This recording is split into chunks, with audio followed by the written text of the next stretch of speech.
Hi, my name is Kris. Welcome to my studio. In this video, I'm going to show you step by step how I painted this pink lotus flower. Let's get started.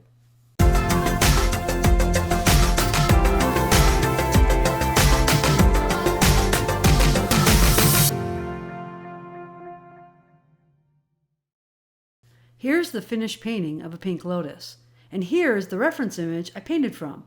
This is a copyright-free image from unsplash.com. I will provide the link in the video description below. Go ahead and download it and follow along with this step-by-step tutorial. Okay, here I have my 140-pound cold press watercolor paper, and I've traced the image of the lotus to the paper. I'm all ready to go. I'm going to start with the background. I'm taking my number 14 round brush and applying a lot of water to the background, being very careful not to wet the areas of the actual flower. I'm going to speed this process up a bit.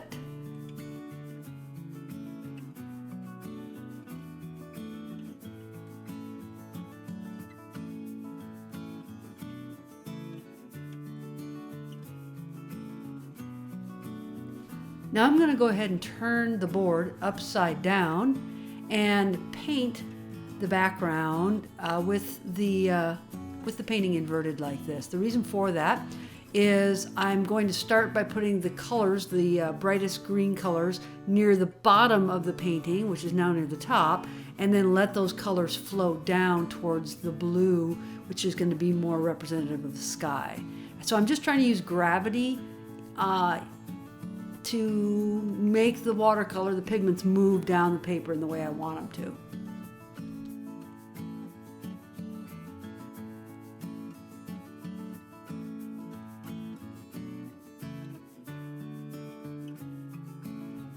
to. Okay, now I take some sap green, a little darker green, and I just go ahead and drop that into the light green areas. The colors I'm using here, by the way, that first green is Green Gold by Daniel Smith. Now I'm using Sap Green by M. Graham.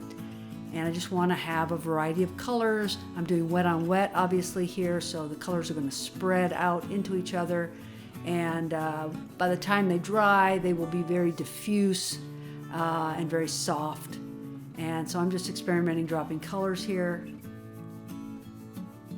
Now I've turned the painting back right side up.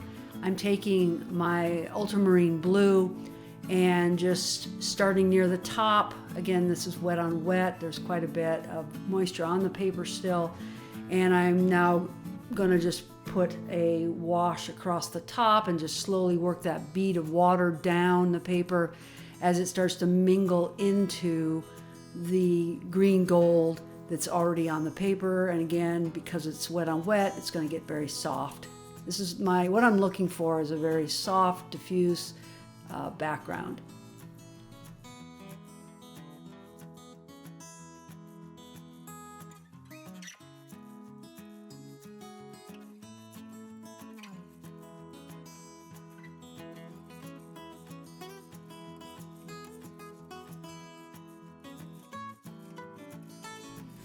Okay, now I'm going to start with the flower, the petals. And the first color I'm going to put down as a base wash is Opera. Now Opera, some people don't use it because it is a fugitive color. That means it is not very light fast. However, I'm just using it as the initial wash. It's going to be covered over with some other colors. Also, I think, light fastness is somewhat relative. I mean, it'll probably still last 50 years or so. So I do use Opera some when I want a pink. And for a flower like this, pink lotus, it's important. So I'm using a little Opera here, and I'm painting wet on dry at this point. I'm taking a good look at my reference image and noticed here that I painted a little bit in areas that I should have retained whites. So I used my paper towel to pick up some of that pigment. So you got to keep looking at your reference image there and making sure you're not painting over your highlight areas, and getting your paint in the right spot here. So there's not a lot of white. The lower petals are definitely a dark color, so I can just paint right over those. with this opera. And now I'm going to come in and just drop a little bit heavier application of the opera now in the areas of the petals that are a little bit darker.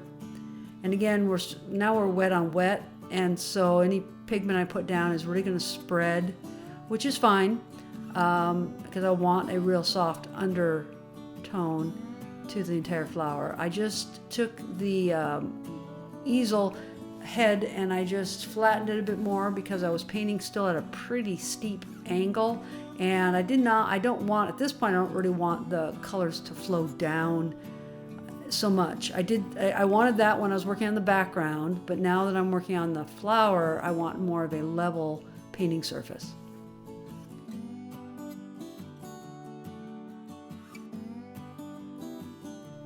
Okay, now it's time to bring in my next color for the petals. Here I'm using quinacridone magenta. This is a Winsor Newton color, and it's a much darker pink, a magenta, and especially the bottom petals near the bottom of the flower are very, very dark if you look back at the reference image. And so I'm going to go ahead and put down a nice application of dark. And then in addition to that, I'm going to go back to some of the areas of the petals that are very dark, especially along the edges, and just drop in some more of this magenta.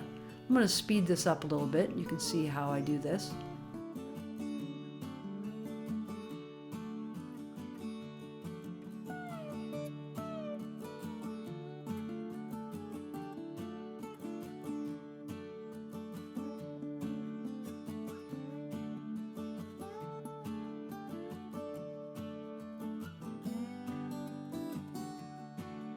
Now I'm going to come back to the stem of the flower, and I'm going to put in a darker green. This is a sap green mixed with some ultramarine blue to darken it. And I'm just carefully applying that to the stem area, leaving a little highlights of the light bright green on the right hand side of the stem. Again, I'm still a little bit wet, so now you can see the colors are starting to flow up into the petals, and that's fine because I like the soft edges between colors, and also it's going to spread out even into the background a little bit. Now I'm taking some yellow ochre and I'm going to put some yellow into the bottoms of the petals near where they touch the stem, because there's a little bit of a yellow tone to the petals at that spot.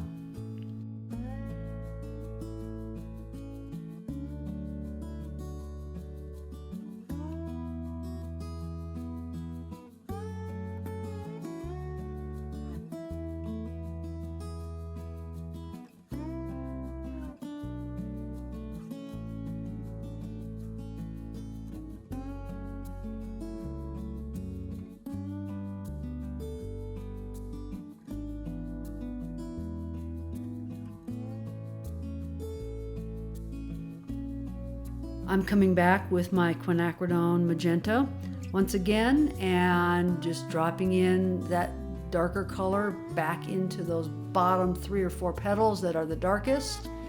And again, my paper is still pretty wet from the initial washes of the petals.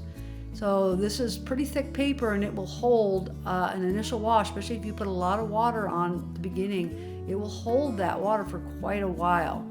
And again, I like this diffuse soft look, and so I'm just going to continue working with the paper wet.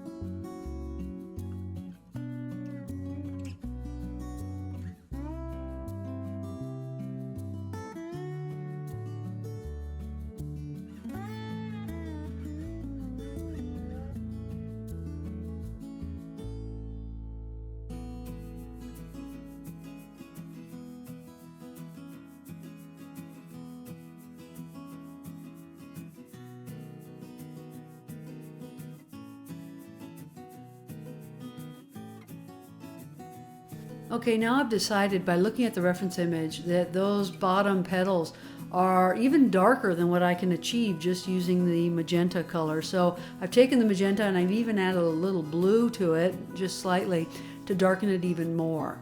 And I'm coming back to those petals and laying down another layer of really, really dark magenta color in there to just deepen those colors. Still, the paper is still a little bit wet, and yeah, and I'm just applying those colors to those petals there.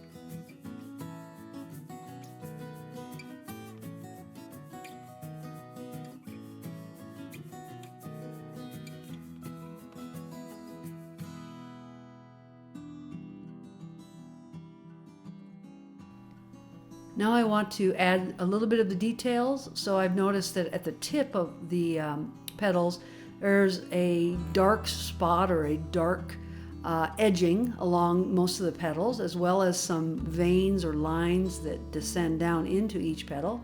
And so I'm going to just define those shapes a bit more by bringing in my magenta color again and just adding that dark tone to the very edges of the lighter petals.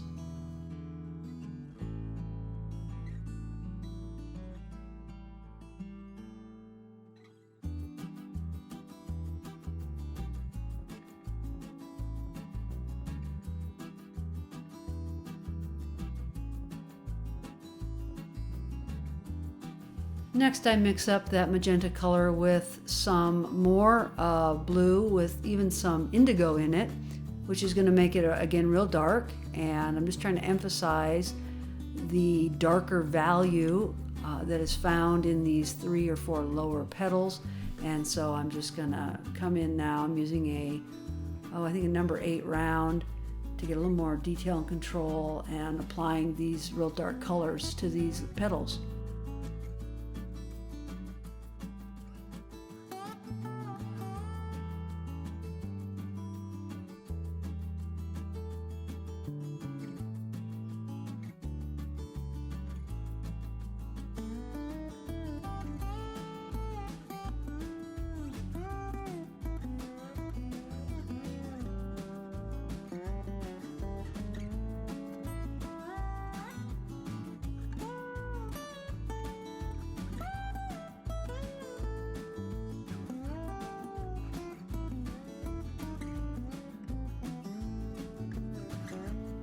Now a bit more detail in some of the other petals, doing a little wash over the petals there in the center. At this point, the paper is completely dry. Okay, so I did let it dry.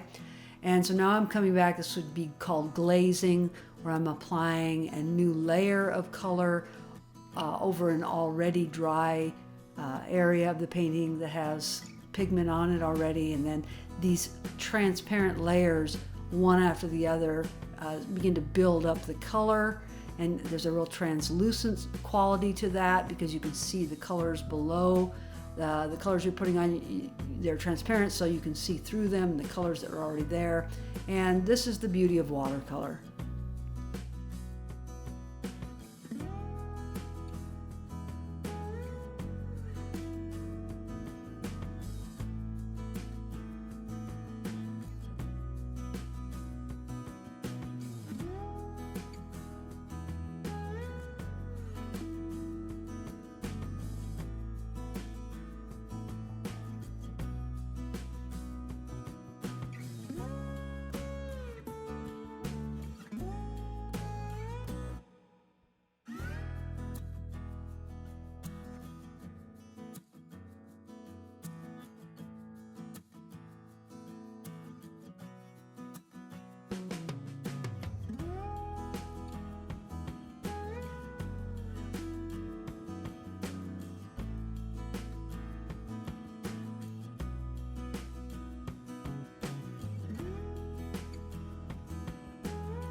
All right, the paper has been dried once again, and we're entering the final stages of the painting, and I'm just going to add more detail, a little bit more lines in some of the petals. They're veins that run through the petals, so I want to put those in there. I'm also just trying to define some of the hard edges.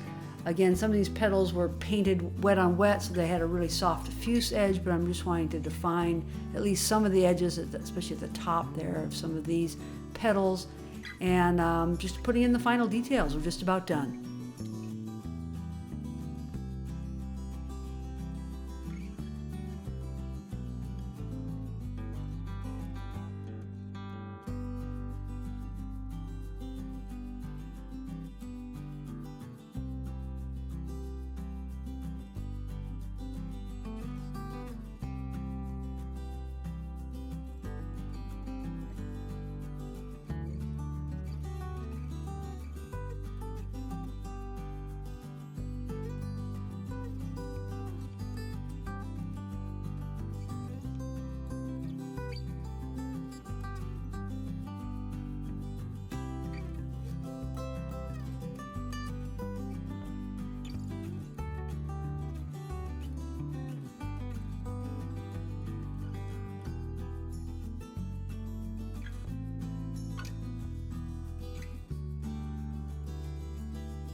Now that I'm done with the painting, I'm going to sign it, lower right corner. I'm using a green color that's just a little bit darker than the background.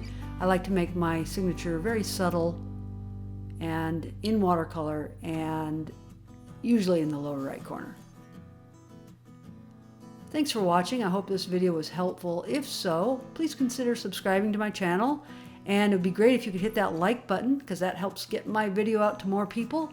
And again, thanks for joining us today. Have a great day.